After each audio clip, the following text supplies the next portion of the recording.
Hello everybody, welcome back to Fishing with Mr. Chow, and this is Chow. You know, it's cold out there and it's time of the year where you're not out often, so this is the perfect time to get your maintenance done. I have my annual maintenance done on my boat, and so what I will show you guys is the stuff that was done to my boat, and I took it to Leon and Kevin to get it done. So there's going to be a couple clips. You have to go through them to see all these um, maintenance.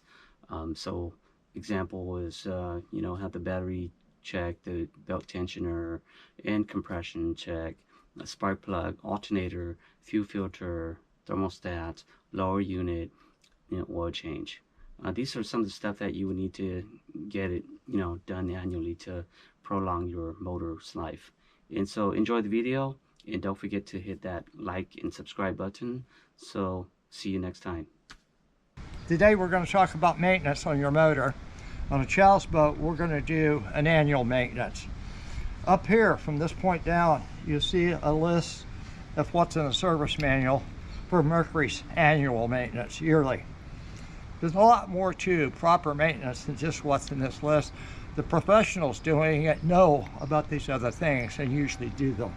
This is what I do from here down, and I like to follow the order that I put it in. I have a reason for doing it in a specific order and doing it that way every time. It avoids mistakes. It avoids forgetting to do something that's important to do. So anyway, we're going to go through this and follow the procedure I have here. And it starts with testing batteries. That's the first thing we're going to do, is test the batteries in the boat, make sure they're all up to snuff. All right.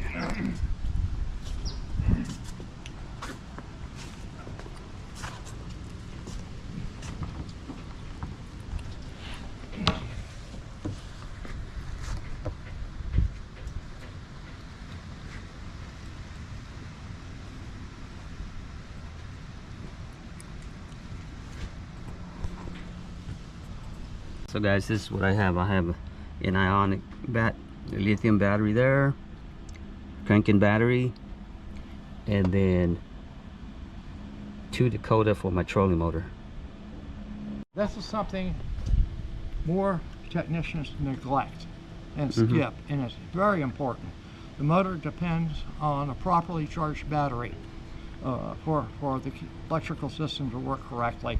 It's very, very important, and it may save fishermen a lot of grief by me catching a battery that's marginal or bad or insufficient to do the job for them. That's why that's the first thing I go to. Okay, the battery rating on this one is 800 CCA, which is a touch on the weak side, but I'll talk about that later. Okay, it wants the temperature of the battery. This thing has a temp sensor. So you point it at the battery, it'll lock in the temperature in that battery. Okay, and so it's saying it's 48 degrees, even though the air is about 65 this morning. Okay. And now it's doing a test.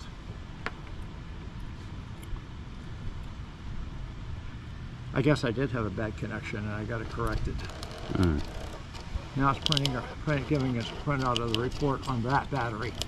Oh. Well, results are telling me by how this battery is built at its specs, it's testing good. It measures 742 CCA. I actually put in the wrong number. This battery's rated at 800, not 900, which is sufficient for this motor. Okay. But it's borderline too small for bass fishermen. The reason being, Mercury recommends 800 minimum on Optimax motors. Okay. But that's with no additional electronics. Well, fortunately, Tal has a house battery, so he's not pulling extra electronics. So that's enough battery. If he was running all of his electronics off this battery as well, we recommend about 950 CCA. But since this is on a separate battery, you don't have that constant drain all day long. So it meets Mercury's requirements for a minimum specification. So that battery is good. Okay. All right, I got it set up to save time. Computer's plugged in, hooked up to the diagnostic port over here. So it's going to be able to pull the history out of the computer, and I can watch data. The reason I follow this order is when we do a compression test, the motor must be warmed. So while it's warming up, I'm going to check the computer, I'm going to check fuel pressure, and I'm going to look for any obvious water leaks on the motor. Water leaks are important. Visual inspection is important to look them over. Water leaks leave white stains behind. If you have white stains on the motor, find the water leak. They can be very problematic. Okay, when I key up, I'm going to actually, because I had this on a few minutes ago, I see 22 pounds of fuel pressure.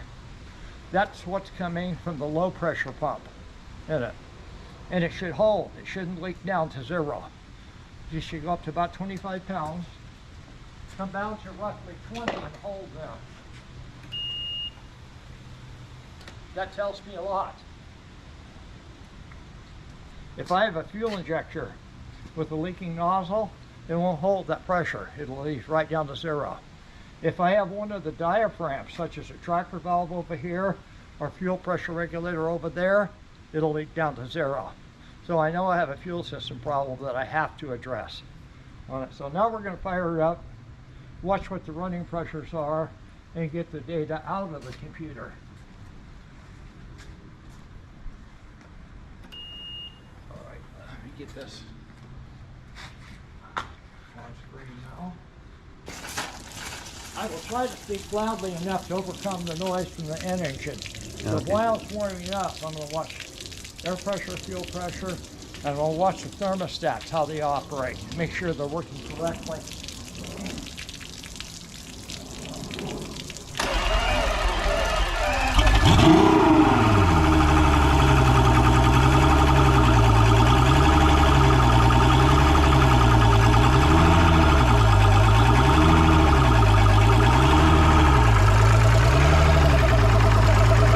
This here is water pressure.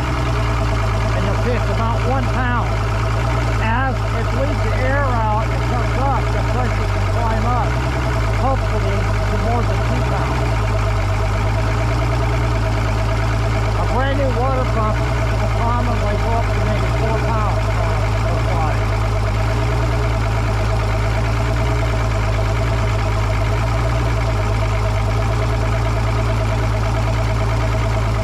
So that's not great, but it's okay.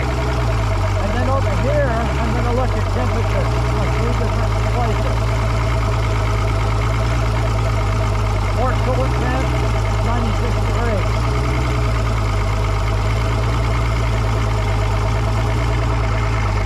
You get 2 starboard and 2 port.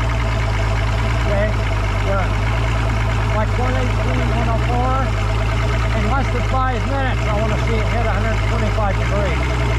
And I'm looking at both of them, so sometimes one will be stuck open but not the other. If they don't warm up properly, you're put yourself at risk of cold seizure on the motor. See, the one is 125 already, 129.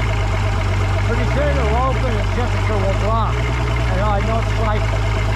This one should do that pretty soon. If it doesn't, get close. If it doesn't, then thermostats are coming out for inspection or cleaning or replacement. I consider that safe for 123 now. 125. And it's been far less than 5 minutes. So that one went up to 143. That's a little higher than normal. 147, it may be sticking. Actually, this motor might have 140 degree gas in it, not 130 like the Pro XS 256. Let's see if it starts cycling at 150. I think it will. I think these are 142 stacks.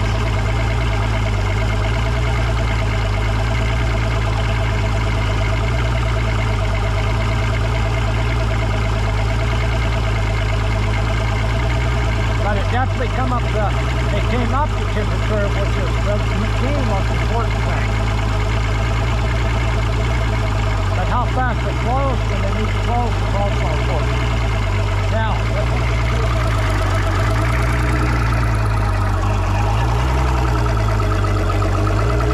they were running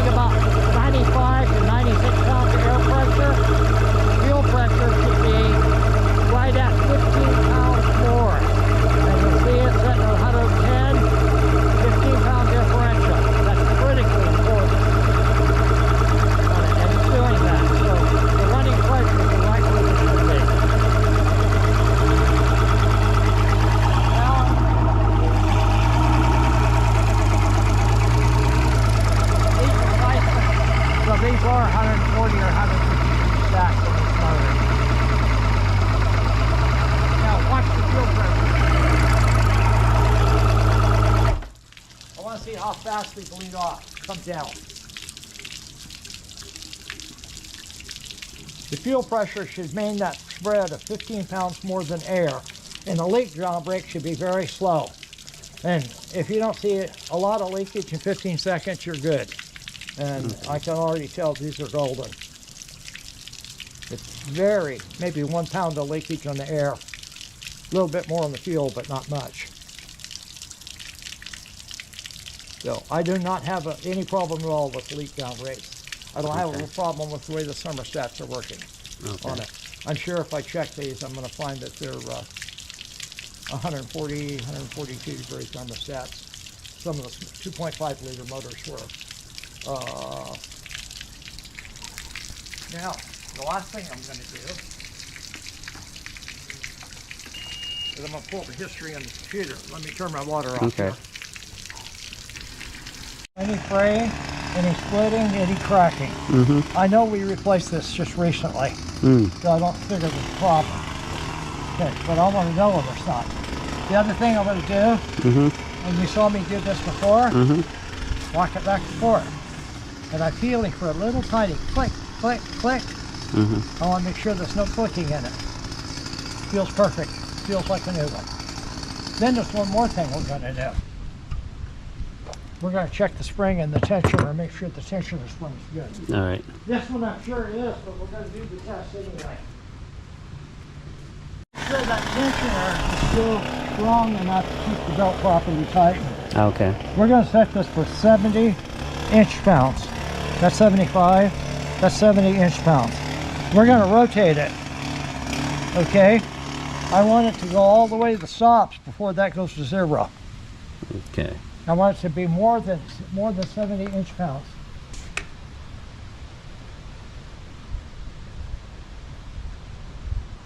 Well, I got the wrench set backwards.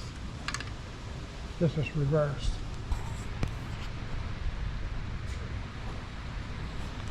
"70 inch-pounds of torque." Now, most guys have a click wrench. I bought this tool in 1968, one of my first high-tech tools, working in automatic transmissions in those days. So I'm turning it.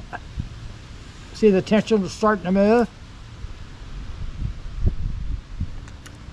Let's get it at this angle where it's...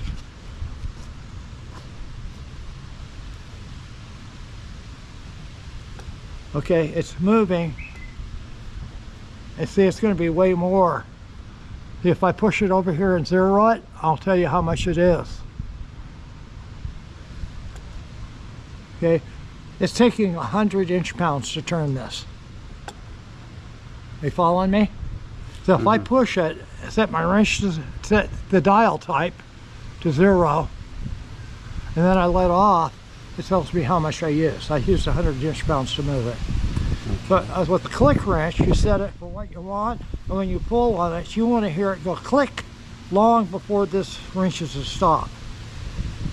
If it goes click and it's barely moved or didn't move on it, I mean, if it doesn't click, if it doesn't click, it doesn't have enough tension, it needs a new tensioner spring. Okay. So you're checking right now, you're checking the tensioner spring. Yeah, the spring. Okay.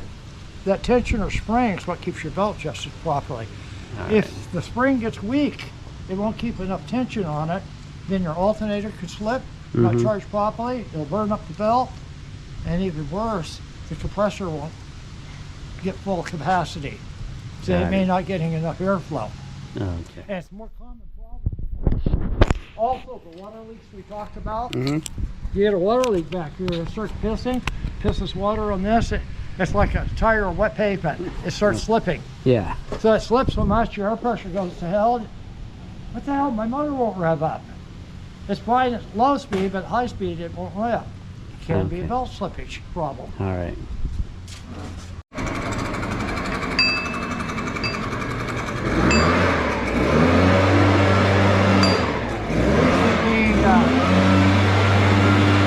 Difficult to put back on.